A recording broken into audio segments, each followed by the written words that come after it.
All right, thank you.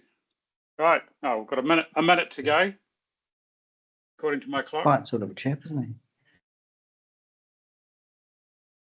Might be muted. Who, me? Can you hear me? He's talking, but nothing's happening, Robin.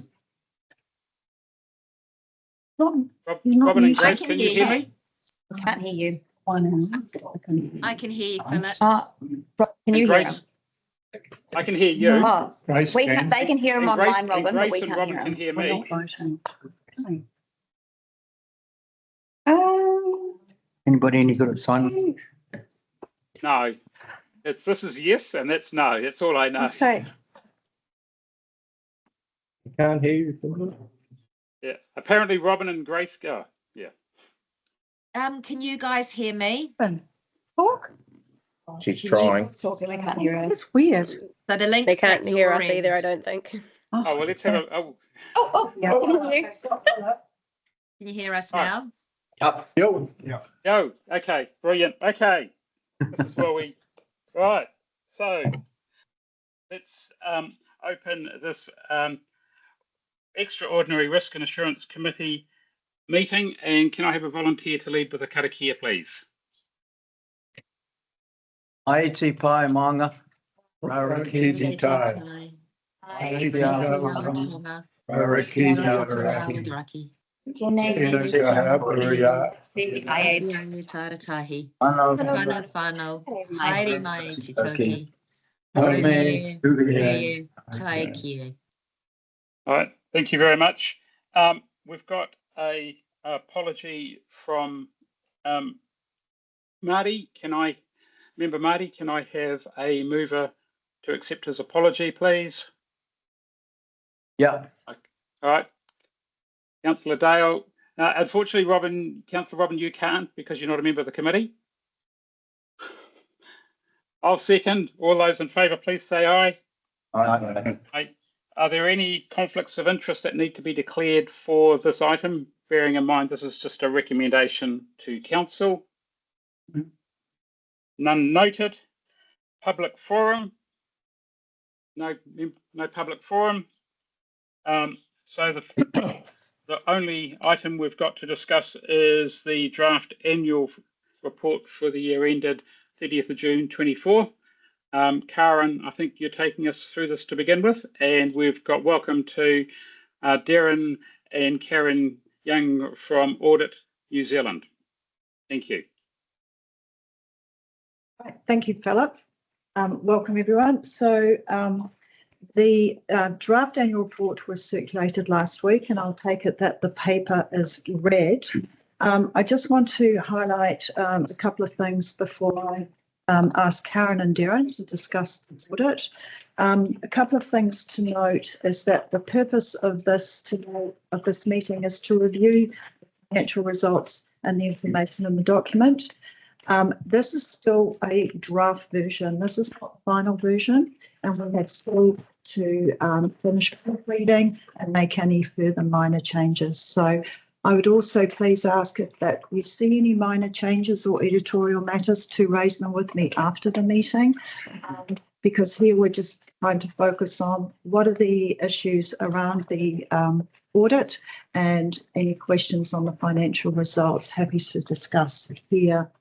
So what I want to do this morning is talk to you about some of the substantive issues that we've through with audit, and also highlight that there are a couple of changes to the financial statements since the last copy was issued last week.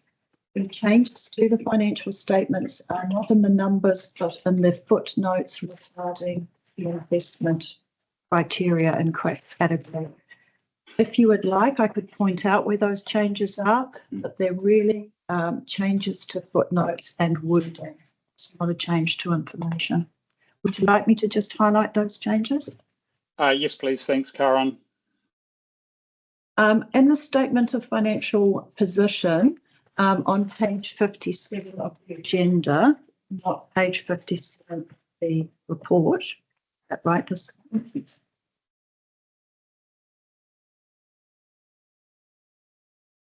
On that understatement of financial position, under the previous version, there was an asterisk beside the investments. There's a footnote on page 57 under the statement of financial position. That has been removed. So that footnote has come out. Under note 7 on pages 66 and 67 of the agenda, there was also an asterisk and a footnote regarding this investment. That footnote has been removed and an additional paragraph has been added. And then under note 20 on pages 80 to 81, there was a new disclosure regarding the prior period adjustment. And that has since been removed and is not required for audit purposes. So the 3 changes to the previous version are around this investment category matter.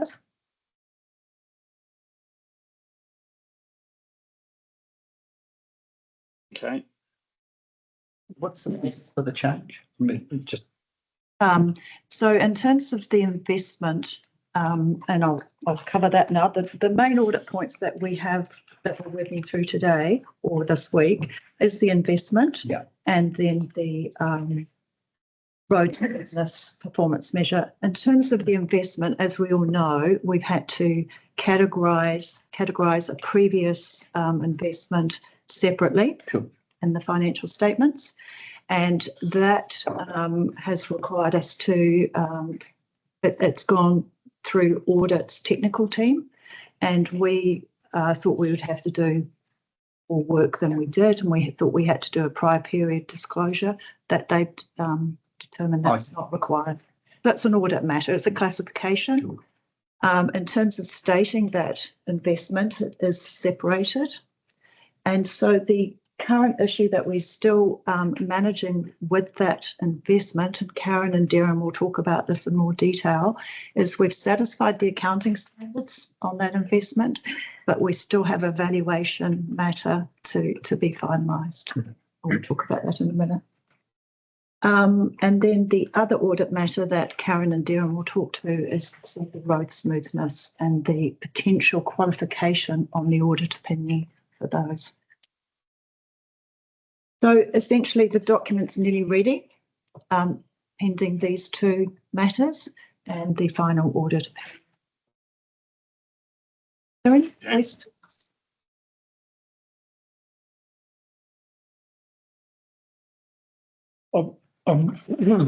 Thank you, Karen. I've just got one on page 79, mortgage listed on 29 Holloway Street. Has that been discharged? That mortgage been discharged? Is it still pending? It's still pending. It's still pending.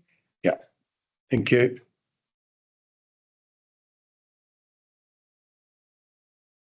Any other questions? I think it would probably, Karen, it would be useful to hear from Karen and Darren regarding the 2 qualification issues, and if they can explain to us why they are qualifications would be very useful. Thank you, Chair. Good morning, everyone.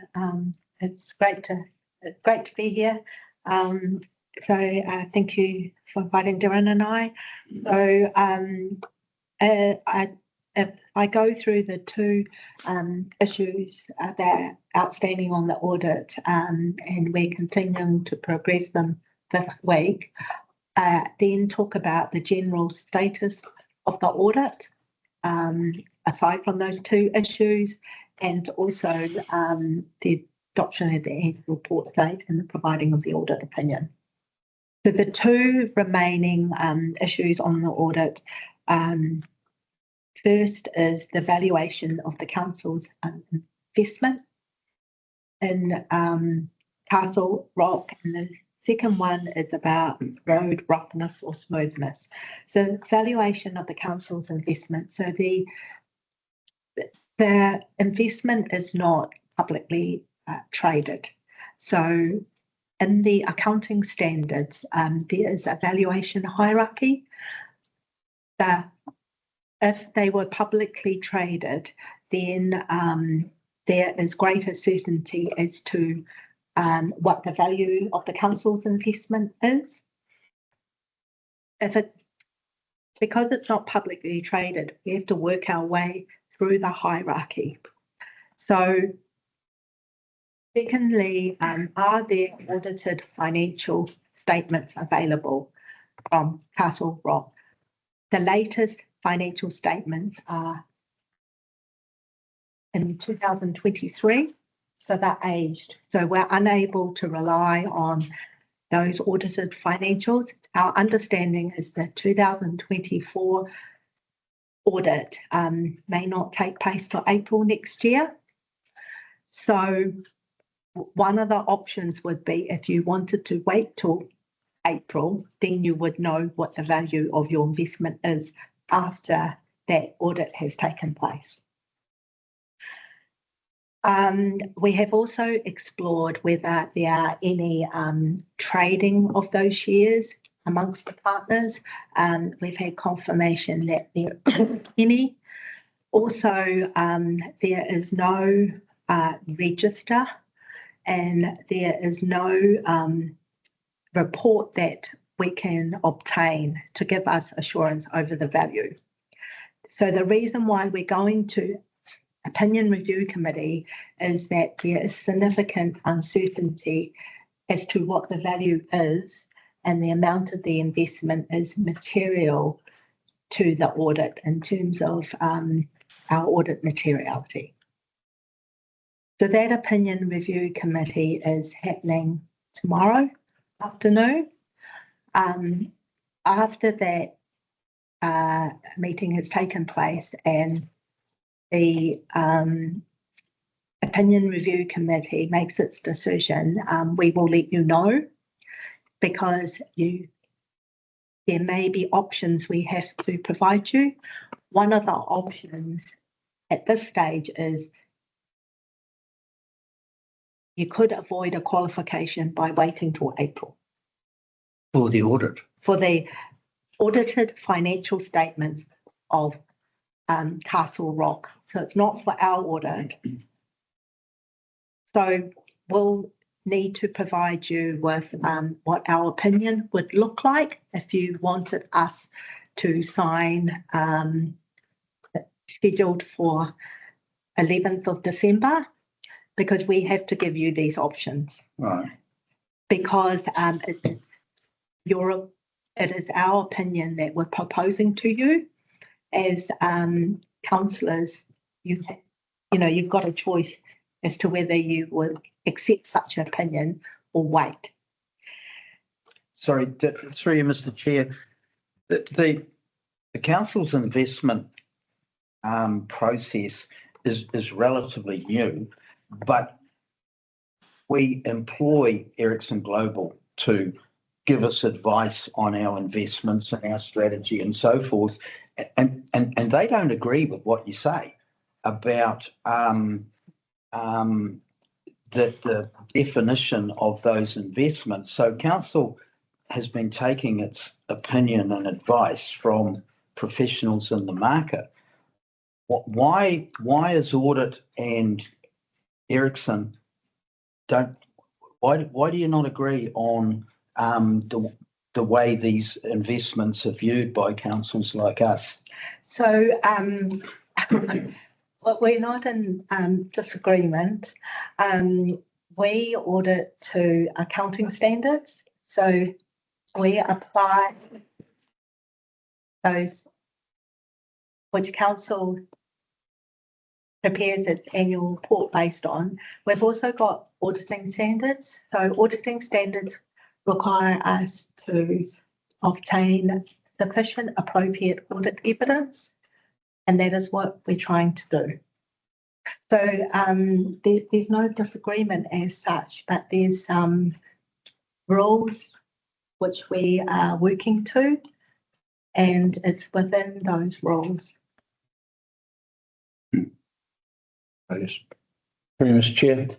I think you've probably seen the agreement between Ericsson and council, and that agreement has a disclaimer from Ericsson which absolves them from any liability should their advice be wrong.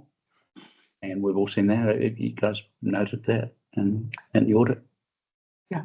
Yeah, so it's the fall down to council because council accepted their advice, made this decision. So it's a council responsibility. Ericsson can walk away from their advice at any time with no penalty. Yeah, sorry, Chair, if I could as well, on the investment, when it comes to the valuation, we've got an understanding of the valuation methodology from Castle Rock themselves, which is agreed with Ericsson. The problem that is the support behind that. They use the valuation of all and EBITDA earnings multiple at a point in time to value that investment. That's how they're able to evidence that without having audited financial statements is the problem that we're having. It's ultimately getting sufficient and appropriate evidence to support that valuation from an accounting perspective. If they had an audited opinion, we would know to some relative certainty that numbers are factually correct and don't include any misstatements in them. And that's one of the reasons why we recommend, or not recommend waiting for audited, but recommend using audited financial statements, because that is the latest financial information that is free from material misstatement. So what are the implications for our annual report? I mean, we have to get this signed off this year. If you're talking about waiting for audited financials for Castle Rock till next April, does that mean that we can't get the report signed off? No, because if you accept a qualification and the outcome of that won't be known until tomorrow, the type of audit opinion, then we can sign off your, you can adopt your annual report with the audit opinion in it. And that audit opinion may include a qualification Around the value of Castle Rock. around your Castle Rock investment. Yeah. Yes. So can I just help there? So the qualification is like, right, and don't want to put words into your mouth, Karen, but my view, my understanding is the qualification will say is there is uncertainty over the valuation, not that there is no valuation. That's correct, isn't it? Yes. Yeah, it's an uncertainty. It's not a disagreement. It's just a high degree of uncertainty because the financial statements that were audited now, where are we? Almost a year and a half ago. And of course, that potentially in question for audit, that may actually be a issue even if we do wait for April next year. Again, those financial statements would have been audited as of, correct me if I'm wrong, June 24. And therefore, again, there could be some uncertainty as to what has actually happened since June 24 through until when the accounts were adopted. Yes, there is a note on subsequent balance day events, but again, the valuation would only be undertaken as of 30th of June 24. That's correct? Yes. So there's a timing difference in the audit as well. Okay. I just wanted to make sure that everyone around the table was clear on that. Thank you. So Karen, can I just clarify? So the committee is meeting tomorrow at 4:00 on this matter. Yes. When is that decision likely to be publicly released to us? How long does that take? Either straight after. Oh, okay, so we'll know. Meeting. Yes. So worst case scenario qualification, but it could be emphasis of matter for significant uncertainty. So it depends on the severity of it. It's on a spectrum. Okay. But it assumes that appropriate disclosures made in the annual report. We will work with you to make those disclosures. Okay. As the chair has said, it's not like there's been no valuation.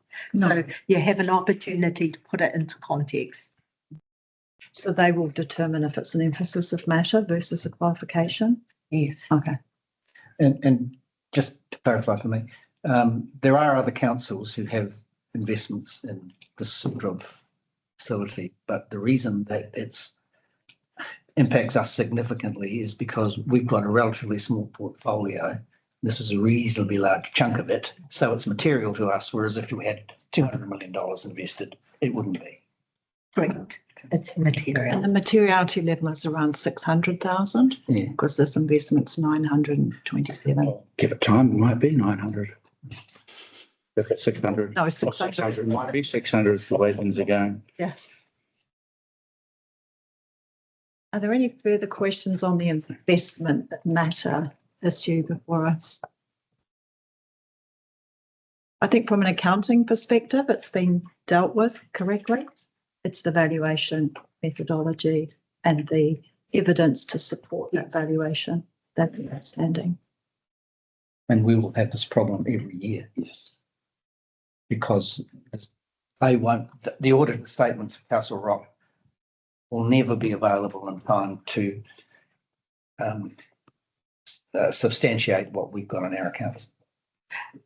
Yes, yes, yeah, That's right. yeah. That's right. Or going forward, there are some alternative procedures that can be performed. Okay. So we will discuss with you. Get out of it. Get out of it. Yeah. Swap it for something that does work for us. You advised us to. It's a separate issue, but yeah. Or just clarification, audit can't give advice, right? They can say, here's a range of options that are available, you choose, right? And these are the implications in terms of the audit process. Yeah. That's correct, isn't it, Karen? Yes, it is, Chair. Thank you. Yeah. Right, road smoothness. Road smoothness or fluffness. So the performance measure, to put it simply, is kilometres of smooth road. There's two dimensions to that measure. Measuring measuring the smoothness of the roads, and then doing council estimates, traffic council estimates. So the first dimension around road smoothness is okay. The second one around council estimates. So the expectation from NZTA is they're done every 2 years. So some of the council estimates that councils have made are more than 2 years old, which means it affects the reliability of the information used to generate the smooth information for the smooth road calculation, which is in your annual report. So again, you've been able to come up with a number, but accuracy is an issue because of the aged information that you have. This issue, so a number of councils have received qualifications on this matter this year. And we are of the view that the council will be amongst them. We will work with you to make some disclosures in the annual report. So the opinion review committee for this measure is happening on Friday. So we'll be able to tell you the outcome of that as well. So following these opinion review committees, we will put together an opinion which covers off all of the matters. So, you know, worst case scenario, you'll end up with 3 qualifications. And the first one being the residents' satisfaction survey has not been completed. The comparative for last year is also qualified. Karen, can I just ask about the road smoothing one? I just note in the report it says that the information to mitigate could have been collected had staff known it was required. So that's one question around notification and prior advance notice. Secondly, is around, I understand from our team is that we're always looking for cost benefit in a council this size. Some of our road, in fact, quite a bit of our roading network, the roads don't change simply because of the traffic count. There's roads in our district that you could measure them till the cows come home, but it never changes. And I just question the cost of meeting that expectation for little material benefit to the ratepayer. And I'm interested, you say a number of councils have been, are in the same boat. Were they like us? Are they small rural councils that have a large roading network? Or is it more around the fact that councils like us didn't know that this was a requirement and going to be brought to the surface? Well, thank you, councillor. This is not a new requirement. So this is a Department of Internal Affairs mandatory measure.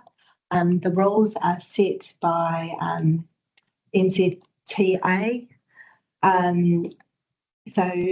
Amongst the councils that have been that received communications for this performance, Palmerston North City Council, Christchurch City Council, and Invercargill City Council. So in terms of cost benefit, it is up to council. The cost benefit and value you get from the resident surveys is one of the reasons why you have not completed the survey. So these decisions are up to council to make. So you can do the counts and estimates more regularly, or if you don't feel that you need to because you've got other information like that provides you the information for asset management planning, or you don't see into it as valuable as other decisions you have to make and put your money into, then that decision is ultimately up to you. So it's not a new measure. It's been in place since 1993. Oh no, since 2003 rather. The rules haven't changed. There's just been a bit more focus on it this year. Because we haven't done anything different and we haven't had the situation with the annual report before, which I guess is why we're saying we Yeah, where did this know come we had from? to do it. Yes, so it's always been a requirement of council. Like I said, it's a DIA mandatory requirement. So we've not selected this as a material measure previously because we have selected it as a material measure this year. I just wondered if we could hear from our team, to give some perspective on this. Thanks, Councillor Dow. Can I just clarify before we hear from the team? You said this has been a mandatory measure since 2003. I thought the mandatory measures came in 2014 by DIA, not NZTA, because NZTA didn't. They have their own audit procedures. Can you just clarify your statement, please, Karen, and then I'll pass over to council staff. Yeah, so NZTA provide the guidance. The performance measure does come from DIA. Yeah, but NZTA provides the guidance around road smoothness and roughness. Thank you. But your statement was this has been around since 2003. Can you please clarify? Oh, if it's 2014, it's 2014, my era. But Thank you. Thank you. So I do apologise for that. If that is the case. Of course, DIA has revised the rules and their new performance measure for quality of water supply, and the rules have been revised as at 2024. Yep. So I understand. yeah, yep. sometimes they change them a little bit, but it's been in place for quite a while. The other issue I think is really important for the committee to note. This previously wasn't a material measure that was audited. It is now a material measure, hence the additional work that is actually being Additional required. focus. Thank you. Thanks, staff. Thank you. Through your chair. I think we are aware that the road smoothness is a DIA measure. However, the emphasis on the traffic count data is quite new to us. Through our procedural and technical audits with NZTA, that matter hasn't been raised in the past, and we've been following the same process for traffic counts for at least the last 5 years. So I think that's what it is, why it is new to us. Also, the impact that measure has on our network, and like Councillor Williams has said, the cost benefit of focusing the attention of a very small team on a matter like that is just not, you just don't get the bang for buck. The other matter is that our traffic counts on our network is so low that it hardly ever influences any outcome in any decision making. So, yeah, that. Yeah. So just following on from that, does that, I mean, where's the balance for a council like this to, if we want to satisfy audit, that will involve more expense on council doing things that we would struggle to look ratepayers in the eye and justify. It's not audit, it's DIA. Mr. Chair. Yeah, it's not our requirement. Mr. Chair, if I might, I can see a lot of the questionnaires pushing at Audit New Zealand, ask them why this. Can I just be clear, get clarification? This is a DIA ruling, not and you're just measuring it, our compliance with that. I mean, I'm in a pragmatic space that you should look at all the problems of cost benefit, but if I'm looking for who the authority is and who set this material measure, it's a DIA measure that you are auditing us on, is it? Yes. So we have to take that up with DIA, is that what we're saying? If we don't like the measure, Yes. which we don't. Pretty much. Yeah. Yes, it's like the other DIA management. So we don't shoot the messenger. Yeah. Go find the people who wrote it. We're just auditing to the measure. And yeah, like with the valuation of council's investment, it's not like you've not reported information. We're just unable to attest to the reliability of that information, because what the report that generates the information, smooth travel exposure report, is generated from RAM, which is the roading system, relies on up-to-date estimates. So if your estimates are aged, per the guidance, aged means over 2 years old, it just affects the accuracy of the information, right? Because if you're not putting in up-to-date information, it affects the reliability of the result. And as Johannes here has said, you know, it's council's decision to make in terms of a cost benefit, where you put your effort, where you put your limited resources. Mr. Chair? Thank you. Yeah. Okay.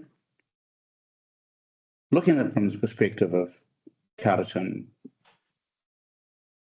questioning the value of that performance measure, will Audit New Zealand, this has been identified as a key performance measure, a material performance measure that Audit New Zealand across the country is looking at with all councils? Did I get that right? Or we just singled out Carterton? Looking at all councils, correct? Yeah, okay. Great majority of councils. Majority. So out of that's going to come a picture and a series of comments back from councils like us who are thinking, you know, it's cost benefit wise, it doesn't make a lot of sense. Is it likely that in the wash-up report from Audit New Zealand, there will be recommendations or comments made about this performance measure that we might find useful? Is that likely, or does Audit New Zealand not pass comments back to other departments where it identifies issues with performance measures that they have set? I'm just looking for whether there might be something we can get from Audit New Zealand that might help us in a case, or collectively help Local Government New Zealand push back on DIA. Yeah. So in the past, a number of qualifications have been issued on the 3 water mandatory measures, like the complaints measures, attendance and response time, and that certainly means that, I guess councils have gone to DIA and talked to them about those performance measures.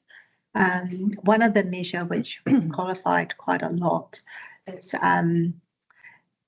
3 water complaints, and DIA rules require every such complaint to be recorded. I'm aware that some councils don't see the value in that because they act on the first complaint. Yeah. They don't wait till everyone on the street complains. So they've been providing feedback to DIA on it. So when DIA reviews those measures, they can take it into account. Right. Okay. Thanks. Okay, any other questions? Well, from a substantive point of view, there's nothing we can do about this, is there? We can't go back into the fact. So if you don't, if you tag the report, then it is what it is. Yep. But it's nice to know why. And I think that's, I think that's why it's really important to actually have audit explaining the rationale today before the committee and councillors. Yes. If I may, Chair, we'd like to talk about a couple of the other areas of focus on the audit, which we felt the council has done well, and that's engaging experts to help it with assessment around the fair value of revalued assets, and that includes its infrastructural assets, i.e. roads, 3 waters and landed buildings. So those evaluations were sought in a timely manner, and we were able to review and audit them and engage with council on that. So, thank you for the cooperation and getting those done completed. Because in that area has also been kind of caused some issues in the sector.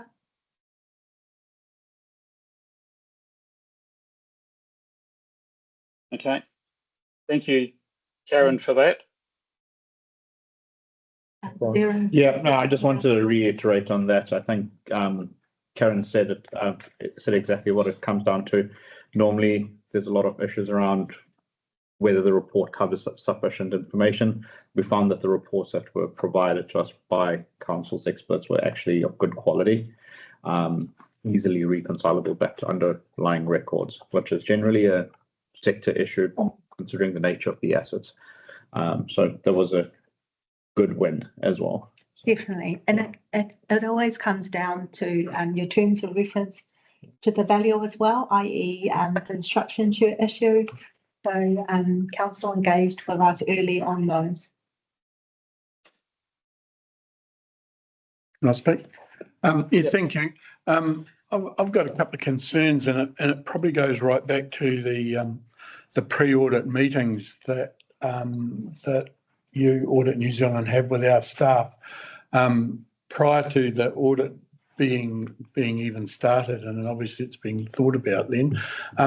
Do you, as Audit New Zealand, issue a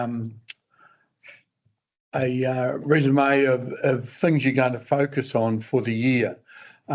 Because this year, obviously, it's gone on and on and on, and we've been caught short, obviously, because these things have cropped up at the 10th hour sort of thing. So can you just tell me what the process, please, is is what happens right at the start and how we attack it.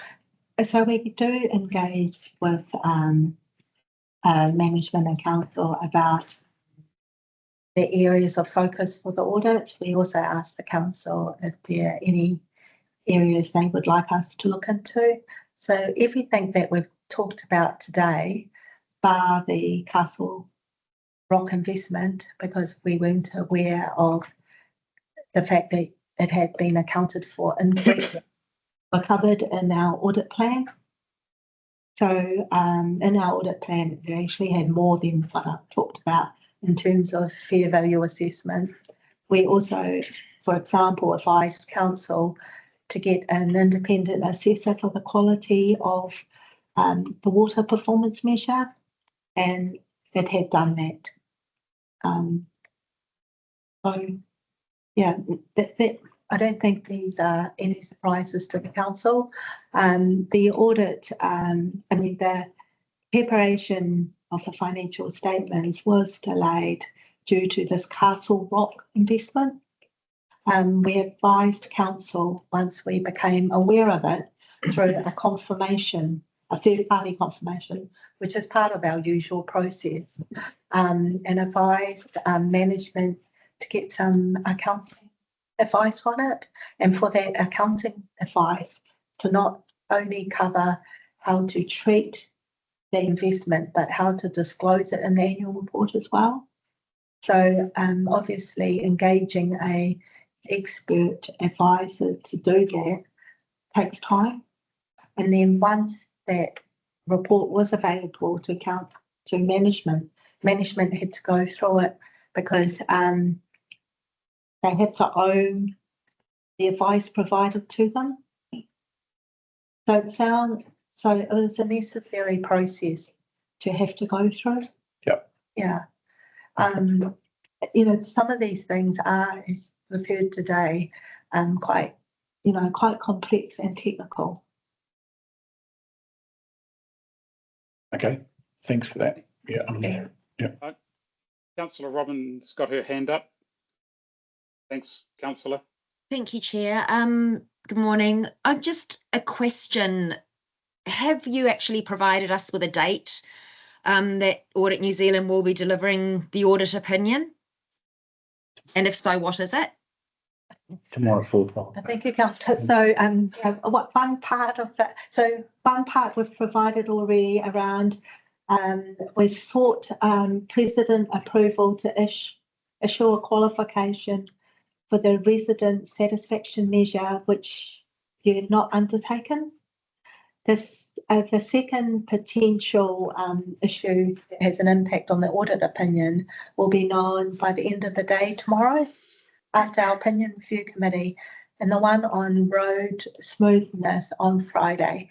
And then we'll bring it all together and issue the audit opinion say Monday, Tuesday next week, for you to have time to put it into your council adoption pack.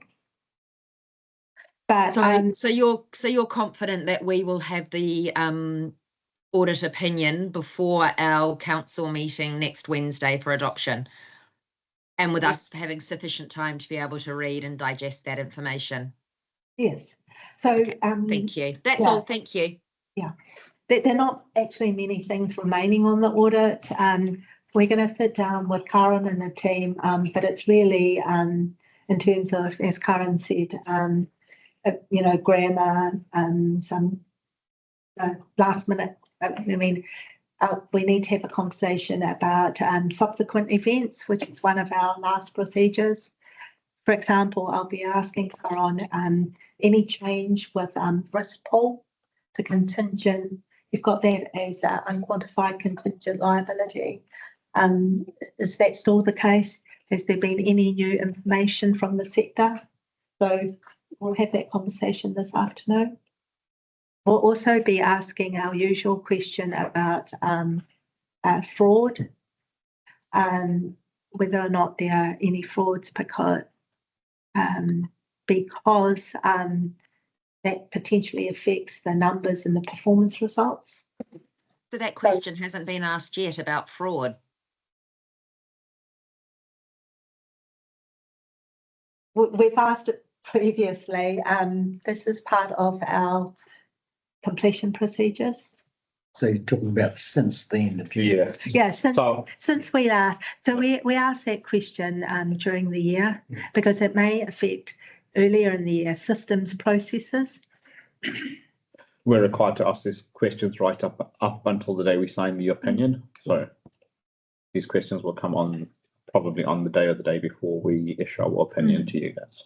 Yeah, so anything that's, affects the subsequent events in particular, contingent assets, contingent liabilities.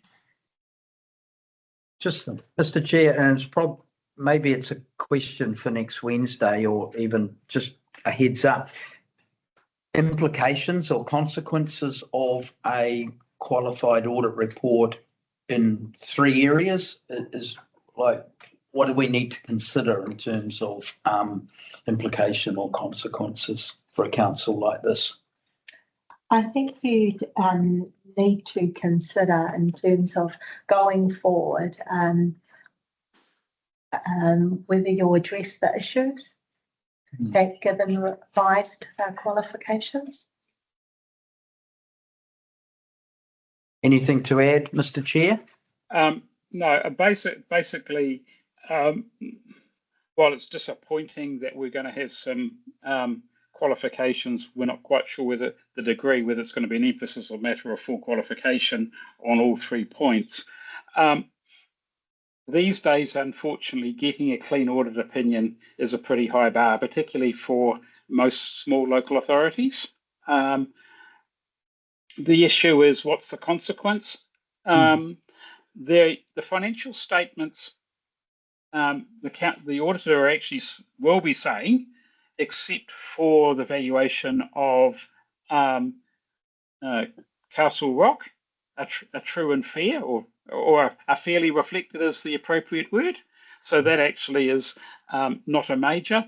The other two issues are over the performance measures, and council has been open and transparent in terms of meeting those, particularly the community survey ones, why it didn't do it.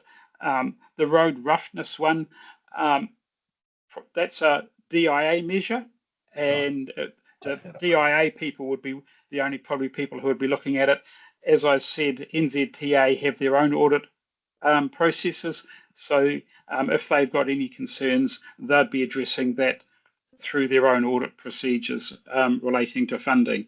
So yes, while it's totally disappointing, the consequences are low at this stage. I think the only issue that I would be asking the council to consider would be, are you, knowing the valuation issues with Castle Rock, do they believe that that's still an appropriate investment for council? And that's for subsequent discussion and probably through the investment committee to start with, and then probably coming back to full council. So that's my summary. Yeah. Sorry, Chair, if I could as well. You spoke about the performance measures. The only thing that I would recommend is we have an auditing standard called PBE FRS 48, which is your service performance reporting standard. The reason you get qualified on these performance measures is because we think that there's a hole in the story that you're telling on what council has driven.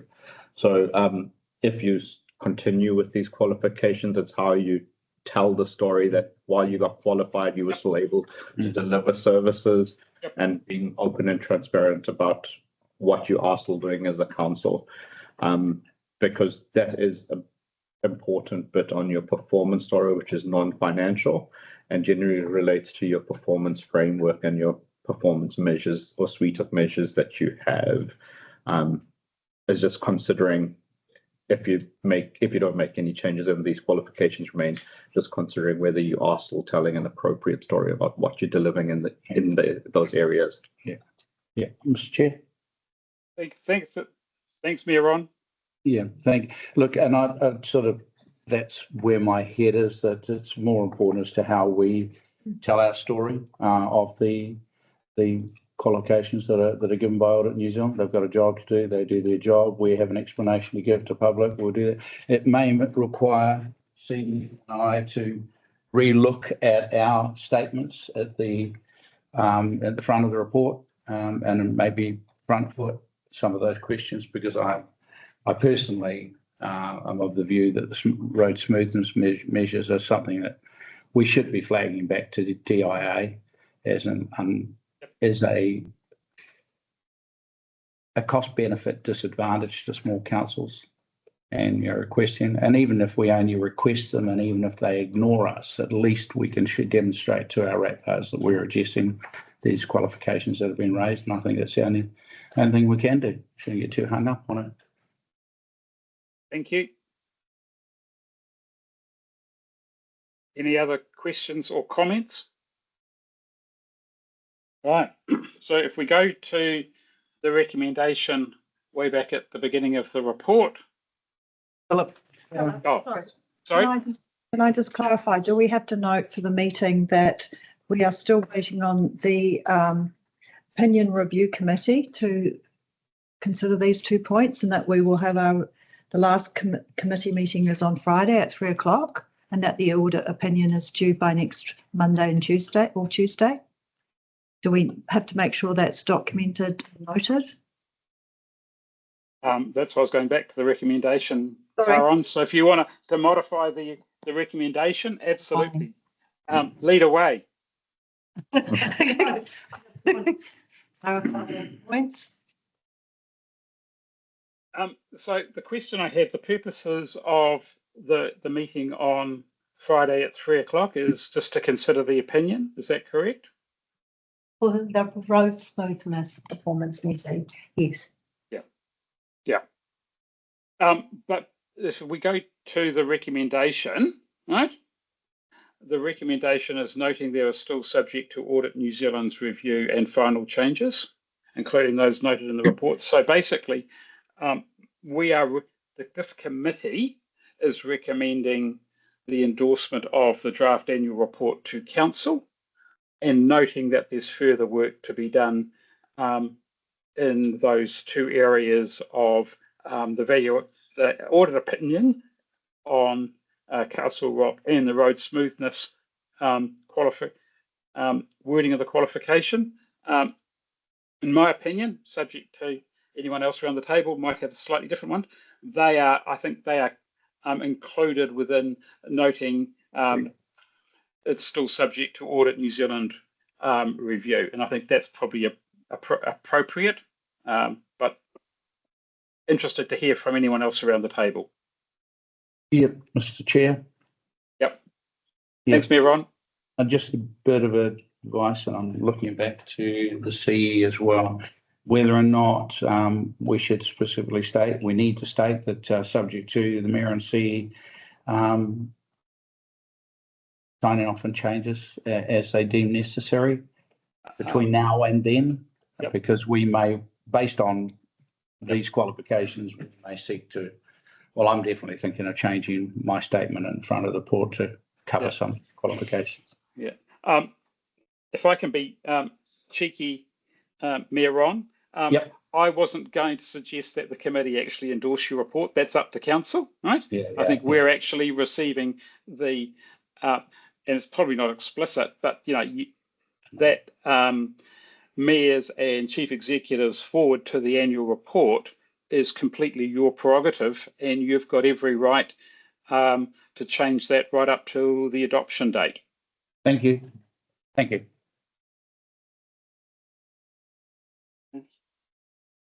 So any further questions or discussion on the recommendation? So on that, do I have a mover?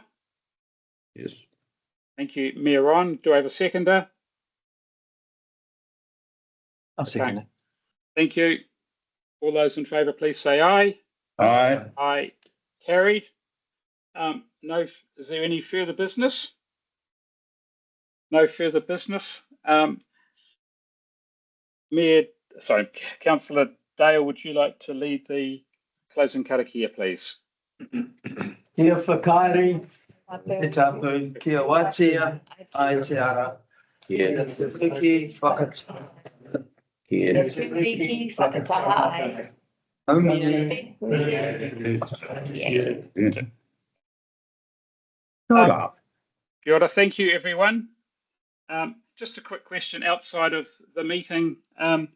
Karen, just when can we expect the 2 management letters?